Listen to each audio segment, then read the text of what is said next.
But reserve forces are really particularly valuable on the defensive side, and particularly for forensics, where they kind of come in and go when needed. When it comes to offensive operations, ultimately, conducting offensive operations, what is most important is knowing the networks of your adversary better than they know themselves. So it requires often a great deal of time and investment, and as we previously talked about, this long and tedious process of conducting certain operations. Now, if that is the case, then sometimes this plug-and-play solution of bringing in reserves when needed doesn't really work, especially when you then also have to deal with certain practicalities, such as security clearances. I'm Alvaro Marañon, fellow in cybersecurity law at Lawfare, and this is the Lawfare podcast, August 29th, 2022. Cyberspace is the domain of modern warfare. It is a popular headline in recent times. State and non-state cyber attacks have given support to this notion. But beyond vague national cyber strategies and new cyber commands, not much is publicly known about a state's military cyber capacity. To get a better understanding of the current state of militarization in cyberspace, I sat down with Max Smeets, senior researcher at the Center for Security Studies at ETH Zurich and the director of the European Cyber Conflict Research Initiative. We explored Max's new book, No Shortcuts: Why States Struggle to Develop a Military Cyber Force. We discussed the barriers of entry for states to participate in cyber conflict, how one should go about thinking about military cyber capacity, and how external actors can influence a state's cyber capability development process. It's the Lawfare podcast, August 29th. Max Smeets on why states struggle to develop a military cyber force. There has been an abundant amount of literature around the topic of cyber policy, especially cyber operations, in lieu of Ukraine and Russia. What led you to writing this book, Max? Has it been an idea a long time in the making, or more so accumulation of ideas? Well, the idea for this book actually started now almost 10 years ago. Back then, I was working on a couple of different cybersecurity topics, and I was meeting the cyber commander of a European command that has recently established their command. And I was quite struck. I kind of met up with him and I read lots of news stories about how these whiz kids were hired by the cyber command and were now actively looking for vulnerabilities to potentially conduct cyber operations. And then, when I met up and he was so kind to also show me around, I realized, really a lot still needs to be done here. Lots of empty desks, which is, I guess, no surprise at all for anyone who's been more involved in these kind of organizational structures and setups. But I saw they were really still struggling with some of these kind of basic questions. On the one hand, what are we actually setting the cyber command up for? What is the real strategy here? But also on the other hand, what are the capability requirements really? And so that meetup really led me to develop two research agendas. The first research agenda was about the motivations for countries to establish a cyber command and the motivations to operate potentially in this domain. And then the later research agenda, which is this book really, is about, okay, but what are then the requirements to establish such cyber command and how can this change over time? It's fantastic because you move past a lot of the assumptions that we kind of just take for granted, especially in the cyber domain. But to begin, what exactly are cyber effect operations? So cyber effect operations are those operations that seek to disrupt, deny, degrade, and or destroy. So it's the 4 Ds. Cyber operations more generally are those activities in which an actor gains unauthorized access to a computer network or system to do something on that. And you can typically distinguish between 3 different types of cyber effect operations. The first ones is denial of service. Most prominent ones are perhaps against Estonia or Georgia in 2007, 2008. Then you've got your data manipulation operations. So these are often wipers that wipe data off servers or systems. And then you've got your system manipulation activities, of which most prominent is, of course, Stuxnet against the nuclear centrifuges in Natanz. And how does this relate with espionage? Often we see a overlap or distinction. If there is any, it'd be great if you could go into that. Yeah, there's absolutely an overlap between the two. Many of the stages of a cyber effect operations are indeed the same as a cyber espionage operation, right? You still need to understand the networks you're targeting, gain access, and then potentially escalate control on the box that you're on. And so, very much in the later stages, you often see the differences, and when you're going to deliver what we call your payload, that is really the objective. That said, you, of course, do see often significant differences in who is responsible for operations. So when it comes to espionage, it's, of course, the intelligence agencies writ large that are still very much responsible. And the moment it becomes an effect operations, it's the military. And that leads to some really fascinating questions as to when the military should take over from the intel agencies. Is this at the stage only at the very end, when you're actually delivering this effect? Or is this already much earlier on when you also have the militaries gaining access to systems and or at least probing them? So that's an open question there. And different countries have arranged this in different ways. Yeah, you speak in great detail about this later, about the US and how the intelligence community kind of shaped the military aspects. But before we get there, one a rising trend I copped in seeing in your book is the issue of vagueness and I guess the lack of transparency around the details with cyber warfare. And you described this data paradox. Can you hash this out a bit? Yeah, the paradox that I discuss in the book, it comes from the fact that on the one hand, as an analyst, you might feel that there is way too much to analyze. So when I'm sitting in front of my laptop on a daily basis and I just only read all the cyber activity that's going on in Ukraine, whether this is data leaks or potential other wiper that is used or some other story, just following that alone is a full-time job and kind of parsing out what is relevant, what isn't relevant. If you then think about all the other criminal activity that is going on, the many reports that are written in the private sector, it becomes very tough to make sure as a full-time researcher you have a comprehensive assessment. At the same time, of course, there is also much information uncertainty. And on many of these key operations or areas, we don't know what we don't know. And we also do know that oftentimes some key events aren't published. And so for the analyst, it's really trying to figure out, on the one hand, on what you can write. And when you write on a certain subject, with how much certainty can we actually come to certain conclusions. And speaking about research headaches, one that also arises is the different naming of organizations or actors by like APTs. Is there a rhyme or reason to this that you've come across? Or is there utility with this divergence in naming? So for analysts, we often get our research insights from the commercial threat industry, threat intel industry.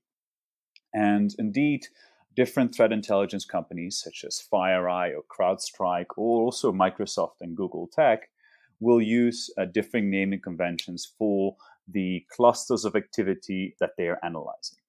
And yes, they actually do have, to some degree, very good reasons for doing that, because they often observe different types of activity. One may have really good telemetry that the other company doesn't have.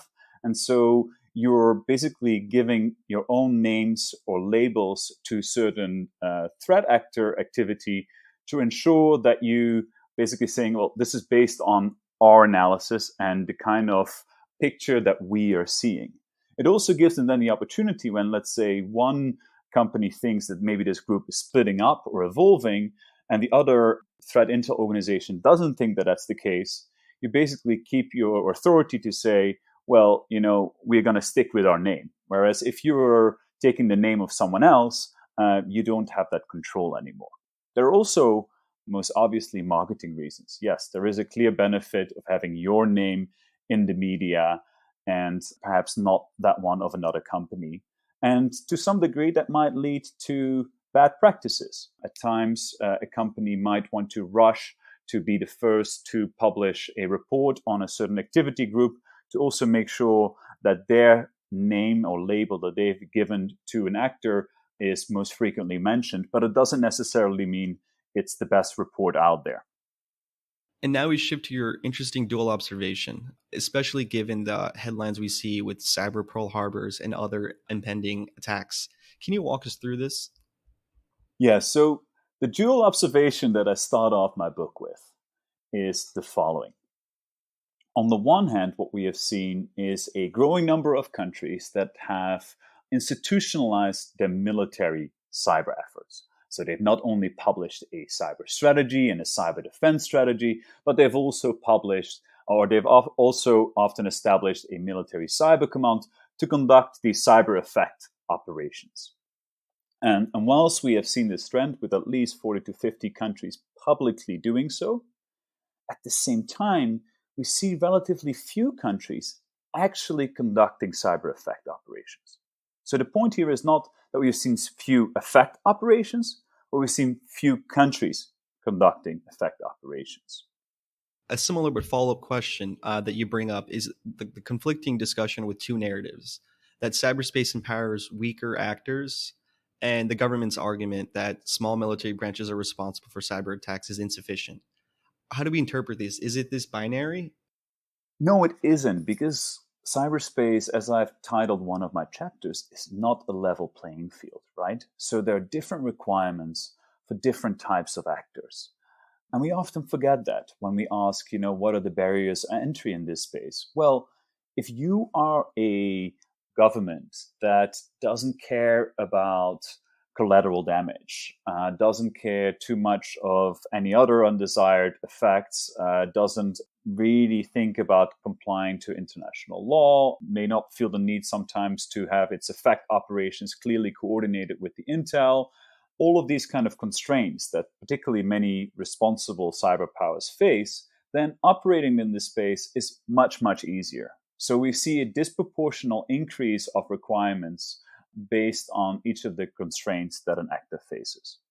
And playing part in these constraints, what role do national cyber strategies play here? Are they binding, or are they more so a form of signaling, or it just depends on the state? That's a fascinating question. And to some degree, I haven't explored this sufficiently in my book. And clearly, your latter point on signaling is an important one, right? Because when we think about capability development and signaling in this space, it's famously hard to parade computer code on the streets of Moscow or Pyongyang. And as a result of it, you may argue that signaling through either strategy development or institutional development is even more important in cyberspace than it is in the conventional domain. And so clearly, strategy development and publishing that has an important signaling function, not just to your adversaries, but let's be clear, also to your allies. In a space where many of your allies are often still figuring out how to operate, developing a strategy like you've seen in the US with persistent engagement and defend forward also sends a signal to allies as to potentially where a country may think their allies and which direction their allies should go. So that's a clear aspect there. And I think, there is, of course, strategy should normally guide activities. What we have seen early on were these super generic strategies that were published. Our country, for instance, will seek to deter cyber attacks from our adversaries. What is really positive is that I think some of these strategies have become at least a bit more explicit in trying to connect certain ends with means, and also be more explicit in terms of what types of threats they do seek to prioritize versus others. It'd be great if you could give us a bit of more context around two different states with their, application of these national cyber strategies. And also, to what extent has this become popular? Are there 20 countries that have this? 10? So it's hard to put an exact number on it. And of course, for a large part because of conceptual differences, and also because of a level of secrecy, of course, in which countries operate. But what we do know is that at least, as I mentioned previously, 40 countries have publicly established a military cyber command, and also as a result of it often developed a strategy around that. Now, we do see significant differences in the way that countries are rolling out their strategy across a number of different dimensions. So an obvious contrast is between what we see in the US and in many countries in continental Europe. So with the US, you've got a strategy of persistent engagement and defend forward that doesn't just focus on potentially deterring adversarial activity in peacetime, but also potentially in disrupting adversarial activity in peacetime. So taking away opportunities for adversaries to act. There is also a clear and strong capability development that has gone on for a decade, with now US Cyber Command having a significant budget to focus on tool development and talent management. At the same time, when you look at many of the continental European countries, you see a different focus. The focus is still very much on deterrence and peacetime, and the cyber commands actually only really come in case of war, where then the cyber command is deployed or gets a specific mandate from parliament or other body to operate in this space. And the budgets are many times smaller. And that's not just because of different size and country, but of course, that comes also because of its differences in mission set. And driving these cyber commands, in your research of these cyber policies, is there often an overlapping concern? I know you said responding to warfare is one, but how quickly are they established between the strategy and the command centers? Is it generally pretty streamlined, or is there a lot of delay, as we've seen more recently? Well, the big question when it comes to the establishment of these cyber commands and their strategy is about talent, about people, right? When we think about capability development in this space, and I lay out this framework in the book, I call it the PATIO framework: people, exploits, tools, infrastructure, and organization. People are clearly the most important. And so the question is also to what degree you can develop still this talent that you have, given the mission set of a certain cyber command.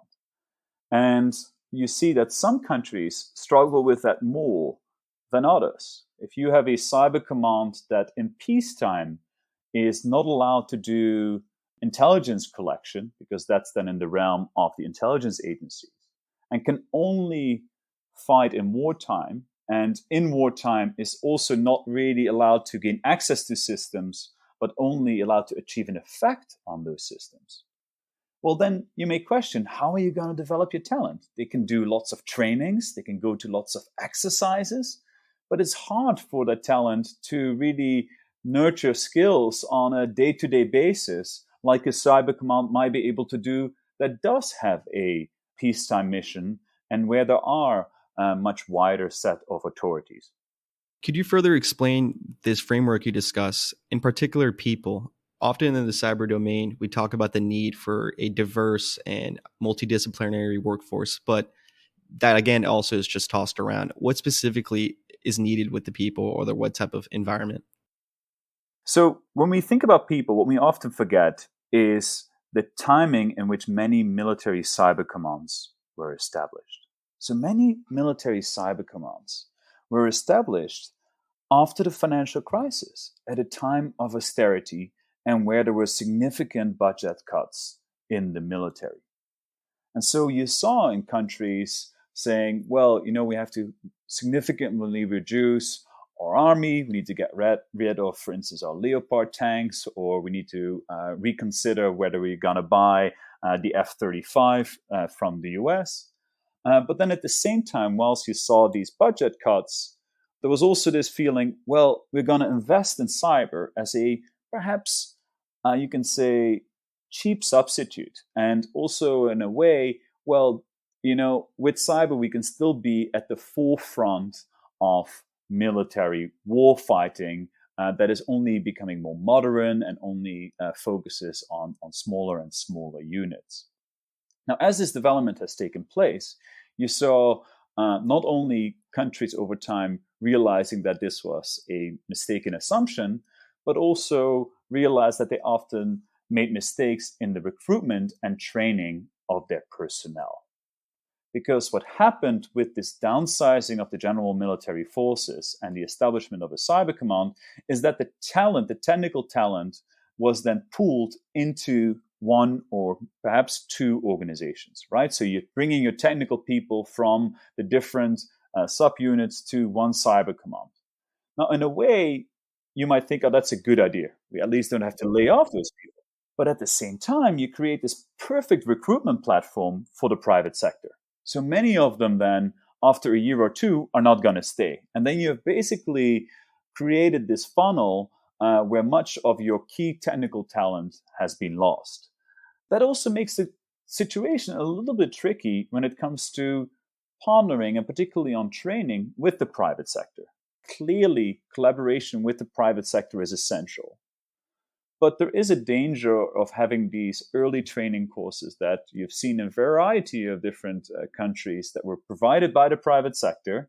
And they say, we provide this training course, and you can even do an internship with us before you start in your respective cyber command. Well, then, many people who have started in the cyber command kind of stick and say, well, actually, I want to work for them. And so it also becomes this recruitment tool. So it's a very tricky situation with no obvious solution. So that is quite a tricky trade-off, but it also speaks to the importance of the financial constraints. And a two-part question for yourself that you discuss in the book is the types of constraints and how states interpret these constraints in developing their national strategy. Yeah, so what I do in the book is I create basically a 2x2. Political scientists, and I'm a trained political scientist, love 2x2s. And on the one hand, I look at constraints. And as I previously said, more constrained actors, it disproportionately increases the resources to actually operate in this space. When we think about constraints more systematically, we can think about strategic constraints, but also organizational and legal constraints. Now, when we create the 2x2, you can say, okay, some actors are way more constrained than others. But equally, you have on the other side of 2x2, the resources. Some countries have, of course, way more resources to overcome those constraints than others. If you think about a highly unconstrained, resourceful actor, which is the most dangerous, I would put Russia in that bucket. If you would think about a highly unconstrained, but certainly early on, not resourceful actor, that's where you will see North Korea coming in.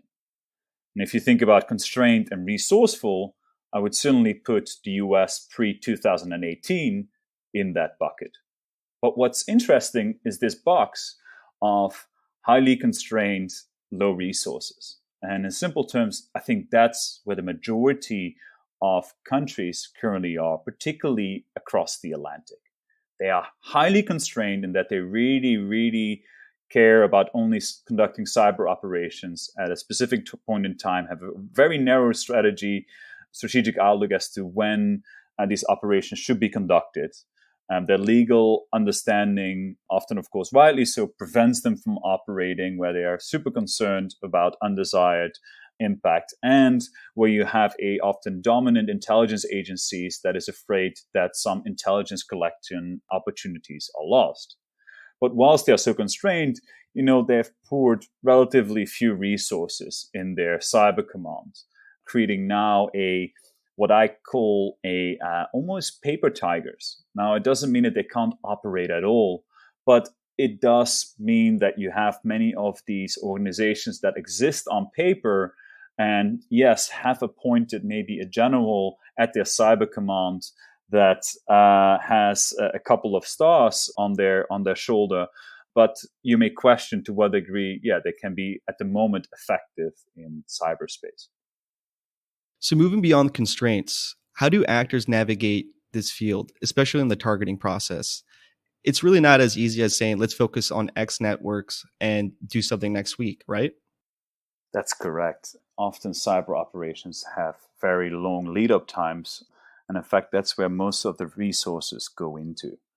An example that has been used perhaps way too often, but it's worth, I guess, reiterating, is Stuxnet, where when you look at the capability development there, the cost wasn't necessarily in developing the eventual malware, but the cost was in this super long planning process, from understanding the Iranian networks in Natanz, making sure you indeed get access, then mapping out those networks, and then also emulating those networks, right? Where the US and Israel have allegedly rebuilt these centrifuges that they took them from Gaddafi, rebuilt the Iranian ones to test and retest their worm, which all goes to show that when we think about many of particularly the high-end cyber operations, when you want to achieve a specifically desired effect at a given point in time, the planning can become very, very tedious. And in particular, I know it's a great example because despite the millions of dollars they spent on making sure it's contained, it's still spread, correct?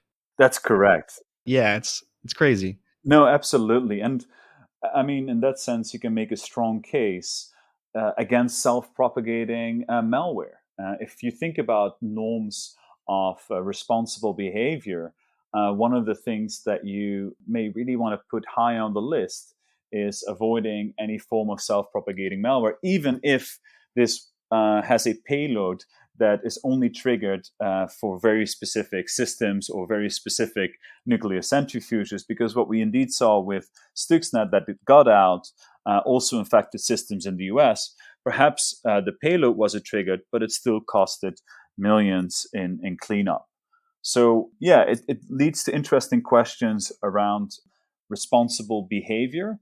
It also leads to interesting questions on how some of these effect operations are used vis-a-vis intelligence operations, right? So what we saw with Stuxnet is that it was part of a much larger cluster of operational activity and malware. So some of the less familiar names are Doku 2.0, and to some degree also Flame, Mini Flame. There were quite a few of them out there at the time. Now you may question to what degree some of these intelligence capabilities were discovered if it wasn't for Stuxnet, where you had a highly, in the end, visible effect operations that was much more likely to be discovered, even in the cunning way that they did. But as this operation, as Stuxnet had a significant code overlap with some other intelligence collection platforms, it also led to this domino effect where there was a much wider loss of capabilities. So yeah, Stuxnet today and for policymakers and for analysts is in some ways a gift that keeps on giving in the sense of analytical angles that you can analyze here. Yeah, hopefully that Rubicon isn't crossed again. But it's very useful, absolutely. You also speak of another type actor, one that you would say encompasses most of the world, and in particular Holland. And you speak about how they have high constraints, but really have invested the time and resources. What does this example illustrate? The example of the Netherlands, and I've picked it not to be annoying to the Dutch, but indeed more to be illustrated. They're great people. Indeed, and I'm Dutch, so I can Yeah. say this for sure. No, one of the reasons why it's an interesting case is because when many in the cyber community think about the Dutch, they think about the incredible computer savviness and demonstrated capabilities that they have. The intelligence agencies were famous for their hacks of Cozy Beer and Fancy Beer around the DNC hack. They have done some incredible other counterintelligence work, such as the OPCW hack. So really, like when we think about the Dutch, we think about a super advanced cyber actor that ranks high in cyber power indices, such as the one of the Harvard Belfer Center. But the reason why it's interesting is, well, we shouldn't confuse what the intelligence agencies can do and what the military can do. And the moment we start to split up the two and think about their differences in mandate, we see how this mandate then also subsequently influences capability development. And that goes to the earlier point that I made. You've got an intelligence agency that, of course, also still in the Netherlands quite significantly legal constrained, but can operate in peacetime and can, in that sense, also develop its talent and maintain and retain its talent. However, when you think about the military with such a narrow mission that doesn't have the ability to do reconnaissance in peacetime, gain access to foreign networks to potentially see what they want to target in wartime, they can only operate in wartime with a specific mandate. You then are immediately also constrained in the way that you are going to organize yourself and develop your talent. And that's a really quite illustrative case that you see across many countries with a similar mandate. And the moment you then have this as an example, it leads to lots of other and additional questions. Okay, so then if you maintain this mandate because you believe that's the right one for a military organization, what can we do to overcome still these constraints and make sure that we can develop the talent that we have? And that's quite tricky. So the Dutch have considered a couple of things. One is, we're going to rely a bit more on cyber reserves, so reserve forces. And you've seen other countries doing that too. But reserve forces are really particularly valuable on the defensive side, and particularly for forensics, where they kind of come in and go when needed. But when it comes to offensive operations, ultimately, conducting offensive operations, what is most important is knowing the networks of your adversary better than they knew themselves. So it requires often a great deal of time and investment, and as we previously talked about, this long and tedious process of conducting certain operations. Now, if that is the case, then sometimes this plug and play solution of bringing in reserves when needed doesn't really work, especially when you then also have to deal with certain practicalities such as security clearances. So there you see limits. And the second, for instance, what the Dutch have also done, like many other countries, is, we should do more exercises. And I think that's in principle really good. But what we see with even the more advanced cyber exercises that exist, such as an international one like Lock Shields, organized by NATO CCD-COE, is that even for these exercises, it's hard to really practice your hacking skills, considering that it's difficult to emulate the actual environment in which you might be operate in real life as well. And then lastly, there is interesting questions around the integration between the military and intelligence. So in the case of the Dutch, they are focusing now on cyber mission forces. Whilst they use the same term, it's a slightly different setup than in the US. But also that comes with difficult questions around the integration of some of your military officers with your intelligence officers and what they are allowed to do. So there is no easy silver bullet or way out here, and it's a struggle that, as a result, many countries still face today and will face the coming years ahead. And it's definitely one that's current in play in the United States. We definitely see people pushing against the dual hat, but people in favor, and it will continue to develop. Yeah. And of course, with the dual hat, so it depends also where do you want to have integration taking place, right? There are benefits of having this at the highest level, because then clearly you can think about the intelligence equities versus potentially other equities revolved in conducting effect operations. But there's also something to be said about, more dual-headed positions at lower levels, right? To what degree should we have operators that maybe in the morning are intelligence officers and in the afternoon are military officers? Yeah. And also there, that is a question that is, I think, at least as relevant. And another incident that came up was the famous Lawfare congressional hearings that you cite in your book, and how it would take them essentially 30 minutes to explain what the agenda should be. And I guess again, this illustrates the asymmetry in the cyber domain, where we have responsible actors imposing these restrictions upon themselves. But I guess to me, this illustrates the power imbalance between state and non-state actors, and I guess the utility of having this semi-autonomous group. But you also cite some drawbacks with this, correct? Letting non-state actors have a larger role?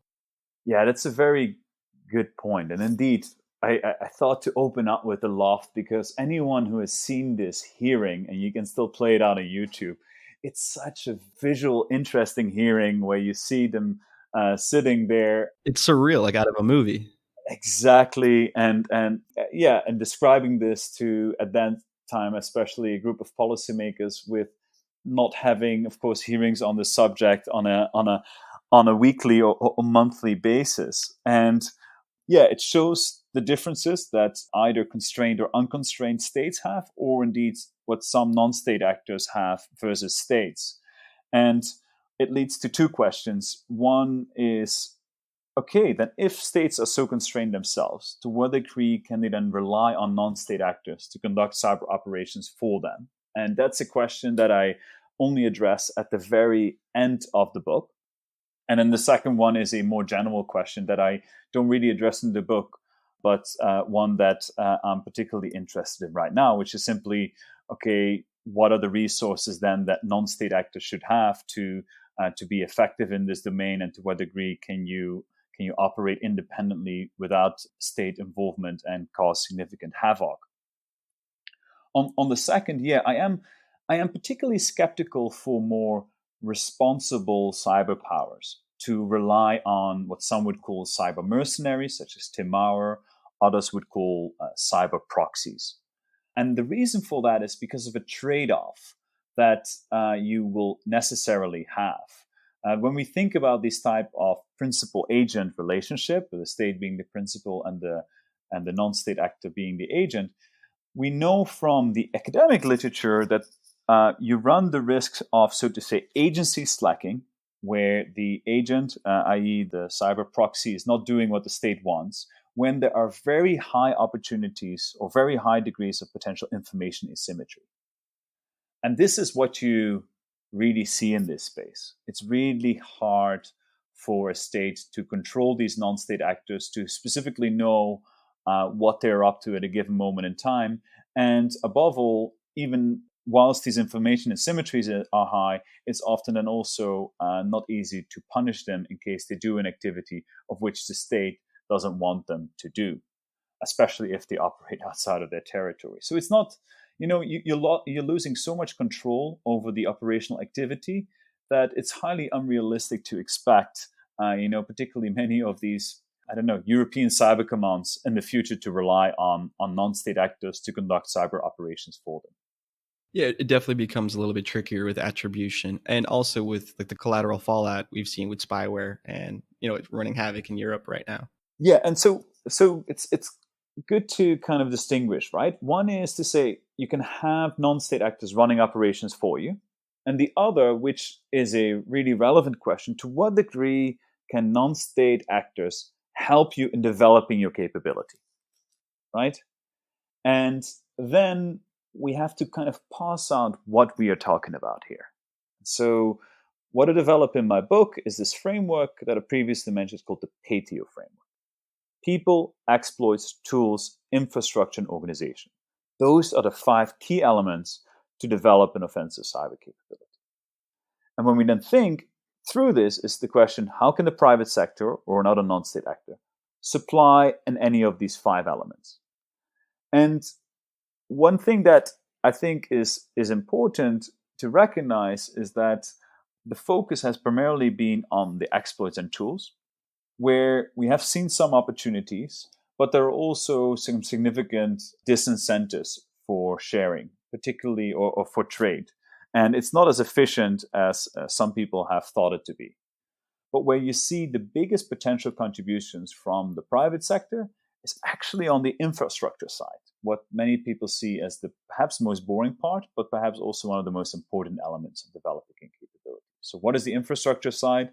It's, for instance, in developing a cyber range, where you can make sure that countries can test and retest their capabilities and also can develop their workforce. And then the importance of infrastructure, like from the private sector especially, how does this impact the organizational structure versus the actual infrastructure in your framework, which has 2 big distinctions, correct? Yeah, so when we think about infrastructure, I distinguish between 2 different types of infrastructure in the book. The first type of infrastructure is your infrastructure that you're using for a specific operation, and then you can say almost throw away, or you're not going to use it after anymore.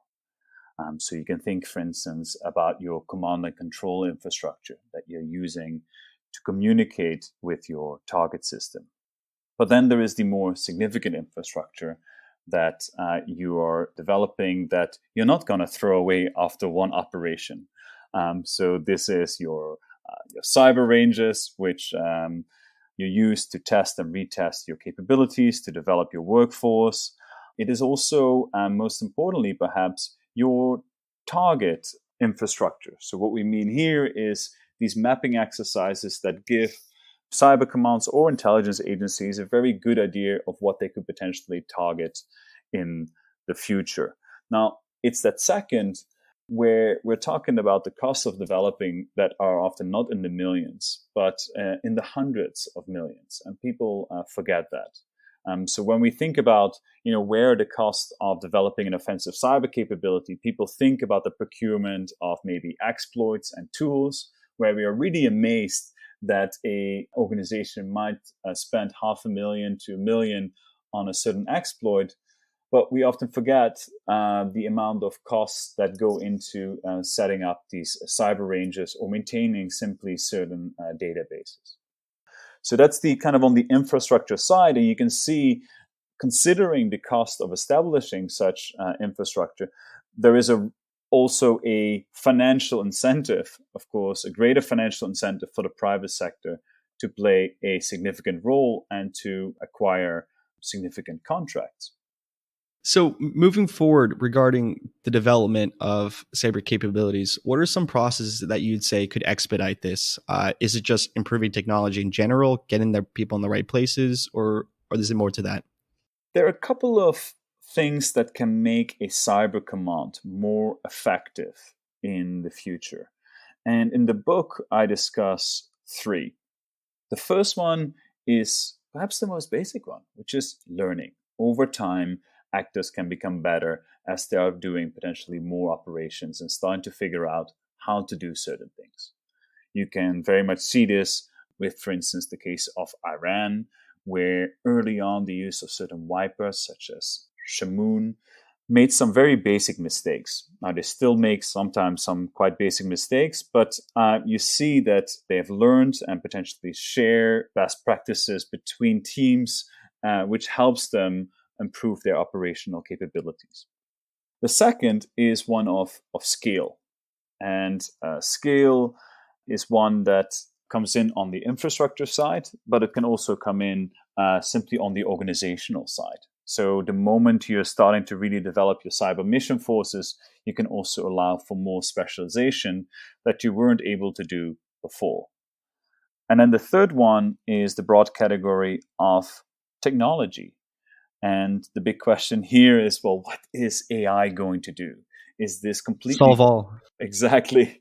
Is this completely going to transform cyber operations, or will it merely be an add-on to what we see today? And, I kind of come down on saying, well, AI is a double-edged sword. Clearly, there are some advantages on the offensive side, whether this is in understanding target networks, whether this is in finding vulnerabilities, whether this is in potentially some social engineering techniques where it's easier to maybe find your way in through, the use of deep fakes. And you can see this in the further development of malware. So there are clearly offensive benefits, but you can also say, well, there are defensive benefits as well, not least in the aspects around vulnerability discovery. So it's kind of like an open question to what degree this in the future will lead to more offensive advantages or defensive ones. I guess to close out and looking forward, what are some other emerging trends with capacity building to look out for? States will continue to cooperate and share. And I know you speak about the very lightly touched upon or discussed issue of arms transfers. So I'll save you from that. But in your opinion, what's to look out for? One thing to look out for is the divergences in cyber postures across the Atlantic. So what I previously mentioned is we do see differences in which cyber commands are currently set up amongst allies. And these differences are not just differences in levels of maturity. these differences are, so to say, sticky. We shouldn't expect they will change in the near future as countries, so to say, catch up. And that leads to questions to what degree these differences in postures allow for potentially allied friction and might reduce potential opportunities for allied cooperation. And, in some ways, I think it might not lead to any issues, where you can also argue, well, different countries more generally have different roles, whereas, the US may have much more of a hegemonic role where it operates not just in cyberspace, but in all the domains much more globally than other countries. And so, if it also takes up a more active role in cyberspace, that doesn't really matter much. And in other ways, you can say, well, if one country has a very different understanding as to where you are allowed to operate and where you aren't allowed to operate, you can see that that can lead to diplomatic friction and to other issues. And so there are opportunities here, both bilaterally between states, to come up with the right frameworks for cooperation. But there are also more opportunities, I think, at the NATO level that are insufficiently explored, where NATO really has a role to play in coordinating some of the activities that I hope they will do in the future. And then lastly, I've said this now 2 times, and I think it's worth saying in the 3rd time. When we think about capability development, the most important element are the people. And that means that when we think about capability development, it's about, the recruitment, retention, and training of your talent. And what we have to think about in the future is to what degree allies can do this together, because it is a costly endeavor. But it's also one that I believe isn't necessarily a zero-sum one, and where we can really kind of expand the pie.